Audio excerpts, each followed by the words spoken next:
Again, going back to the China thing, snapping user input to a grid is a good way to kind of it makes it easier to compose for. Just compose music. If for instance, one thing that I had, and this is kind of an idea in VR, where what if you were a lighthouse and you could see this line coming from you and circling around you, and it would just keep on going, and were given like a set of painting tools, such that when you painted things, like specific colors sounded like specific things when the lighthouse goes over them, and you can actually hear the things that your paint does in different colors. And honestly, I was like... There are some related interactive music product. Yeah, around AR, where it's like they painted in real... It was in a long time ago. Yeah. They did me. And, sure. You know, I studied product design before, so yeah. I saw some of my classmates who won some design awards because of those products. Like they have the blocks, those little wooden blocks of like different colors. Okay. And then, it was a toy for kids. It was a musical toy for kids. So they have a rail, and there are maybe some scanners under the rail, and then they have a little train. So the kids put different blocks, wooden blocks of different color on the rail, and then when the train goes over them, it makes different sounds. Yeah. That's really cool, actually. So, when you mentioned the lighthouse idea, it was like a VR. It just kind of spills. Well, it actually doesn't have to be a lighthouse. I mean, like, the way it works here is it just kind of rolls over them and then just kind of gets teleported back to the beginning and it rolls over. So the train is like that. Yeah. It's actually interesting to compose things it's easier to compose things in grids. If you just have, like, musical motifs or, like, things like that, you just kind of string them together, and it's easier to compose things such that it always sounds good, especially using pentatonic scales and whatever.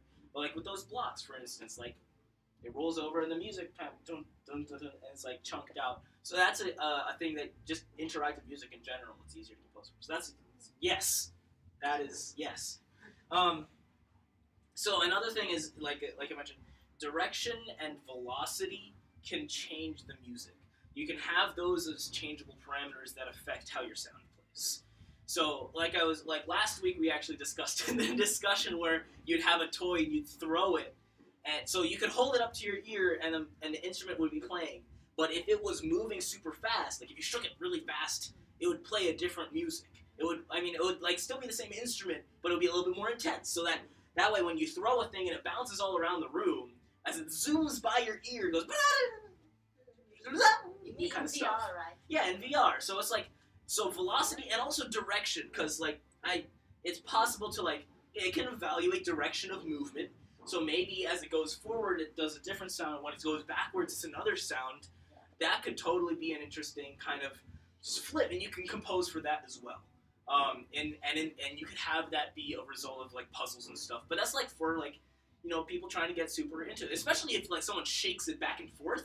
If it did a different sound going this way than it did going this way, that would be really cool. It would probably require a lot of processing depending on how fast the person is moving it back and forth. There are normal like dog toys that have squeakers in them that you can just go right, and so like you just go yeah, exactly. You guys are so good at imitating this sound. What is it? Yeah. Oh yeah. But so stuff that's things that they actually so already did in puzzle games. Except in electronic. So you can use that to influence your music, and it's also a great way of giving somebody a sandbox to mess around in. It's like, throw these things, listen to how they sound, move them around your head, listen to how that sounds. If you're going for a lot more interactivity in your thing, that's an opportunity for stuff that you can try and design around. All right. And technically, it's totally doable in Unity. Yeah, and I think depending on the parameters that you judge. It's really easy to judge direction of movement. I think in Unity, I think it would be pretty simple to assign that a value and then take that value and interpret it in the music. You can do that. We were introduced to a software, right? At one time at Berkeley. Do you mean Wise? Do you think that is usable? Well, I mean, as an audio middleware engine, yes. Yeah, that's kind of how I've been kind of mostly imagining, like, how I would do the music for this, is using Wise. It interprets, you can have it interpret real-time player controls from Unity, and have that influence the way the music plays. And it's actually, yes, you can do that. I mean, people make entire, like, people build careers out of, like, audio implementation, implementing it in Wise so that it sounds different and interactive and stuff like that. So a lot of what I'm talking about would stem from, like, using Wise. But, you know, of course, this also, to generate ideas, it helps if everybody knows kind of the things that you can pull off with music. It would be fun, you know.